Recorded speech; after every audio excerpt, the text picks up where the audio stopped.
Hello and welcome. Today we will be presenting our consulting project on the Empire Cafe, located at 1732 Westheimer Road in the Montrose neighborhood of Houston. Let's meet the team. We have SJ, Jiao Wei, Rena, and myself, August. For this project, we established two purposes. The first purpose was to establish target markets and brand identity, and then to identify any hidden markets or missed opportunities. Our second purpose was to find potential service delivery and quality gaps, and to suggest potential improvements. We have two parts to our methodology. The first step is to collect observational data before defining our brand identity and then establishing our major market segments. Then we collect reviews, analyze them, and conduct a service gap analysis before concluding with our recommendations. A little bit about the Empire Cafe's history. Pre-1994, it was speculated to have been occupied by a dry cleaners or a gas station, and in 1994, Mr. Johnny and his friend opened up the doors to the Empire Cafe. In 2010, it won a Foodie Star Awards for Favorite Neighborhood Coffee House, and in 2023, it won the Expert's Choice Award for Top 3 Cafes in Houston.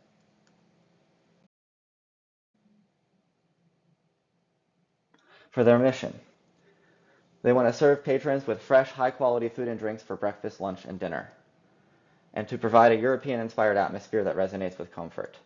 They have a culture that values community ties, customer feedback, and an ethos of continuous learning.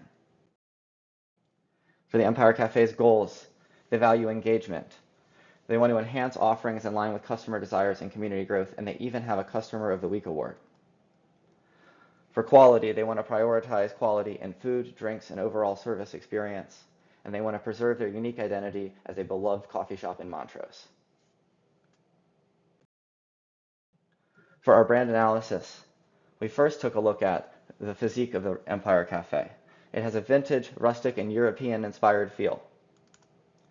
The relationship that they have with their customers is local, warm, and sincere. The reflection of the Empire Cafe, of their customers, which is to say, the ideal image the Empire Cafe has of its customers, is youthful, urban socialites, established locals, and cultural explorers. The personality of the Empire Cafe is welcoming, vibrant, and caring, and their culture is community-oriented, inclusive, diverse, and anti-establishment. The self-image a typical Empire Cafe customer might have of themselves is inclusive, comfortable, and friendly.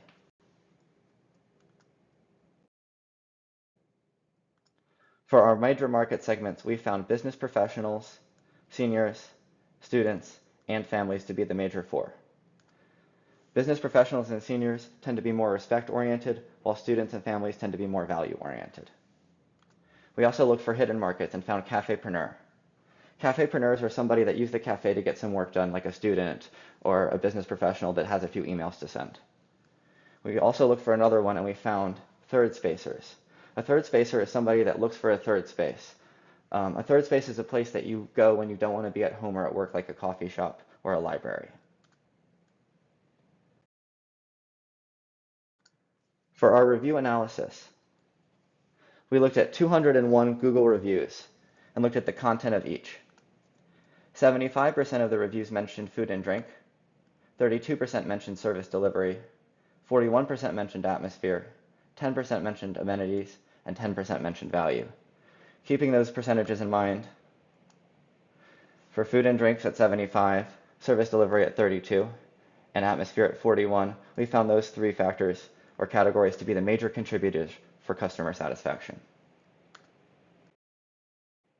A look into the data. For atmosphere, 90% of the reviews were positive and 10% were negative. 74% were positive for service delivery and 26% were negative. And for food and drink, 77% were positive and 23% were negative. Let's take a look at some praise. The Empire Cafe has top-tier chicken and waffles, and customers love the pizza.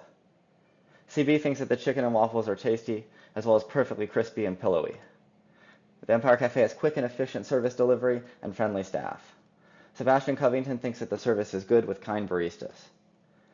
The Empire Cafe also has a spacious patio and good vibes. It's the best cafe vibe in Houston, and they love the patio and garden areas according to Observe and Learn. Evaluating food and drinks. T-Dub thought that the pastas weren't cooked long enough and that the taste was just okay on everything, but that it used to be way better. On the negative reviews for food and drinks, taste accounted for 14% of them, temperature accounted for 4%, and texture accounted for 5%. Evaluating service delivery. Maha Mamo found that the shakshuka was supposed to come with feta but didn't, and when she asked two servers for it, they both ignored her. Attentiveness accounted for 9% of the negative feedback under the service category. 8% was order accuracy, 6% was timeliness, and 3% was other. Evaluating atmosphere. It was too loud according to Cece, and there was a fly inside as well according to the Guzman family. For the negative reviews for atmosphere, noise level accounted for 5%, pests accounted for 4%, and other accounted for 1%. Next, we're going to take a look at our service gap model, which is made up of three components: service expectations, service delivery, and service perceptions. When there's a mismatch between expectations and perceptions, the problem needs to be identified, and the problem can come from two places: either from the design of the service, which would be the design gap, or the actual execution of the service, which would be the delivery gap.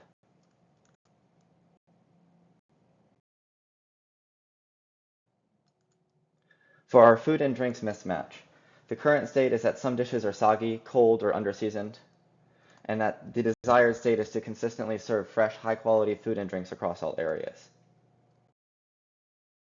Next, we took a look at our service delivery mismatch.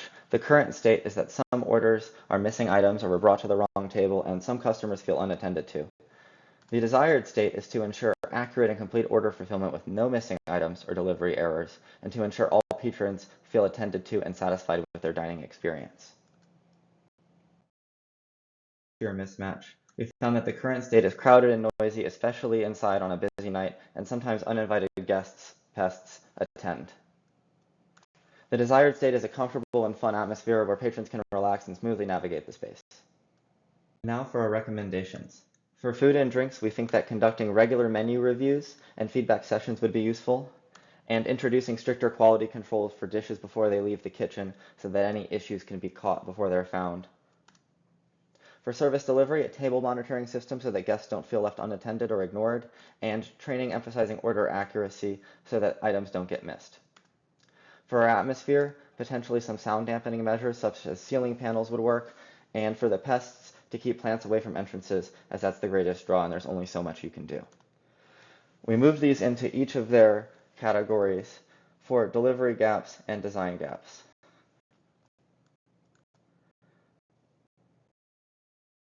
Additional notes. In the value category, we found reviews most often mentioned portion sizing and pricing to be issues, and under amenities, people complained about the Wi-Fi being a little spotty, and potentially also menu signage could be better because it can be confusing for the counter service on where the menus are located and where to stand. Time today.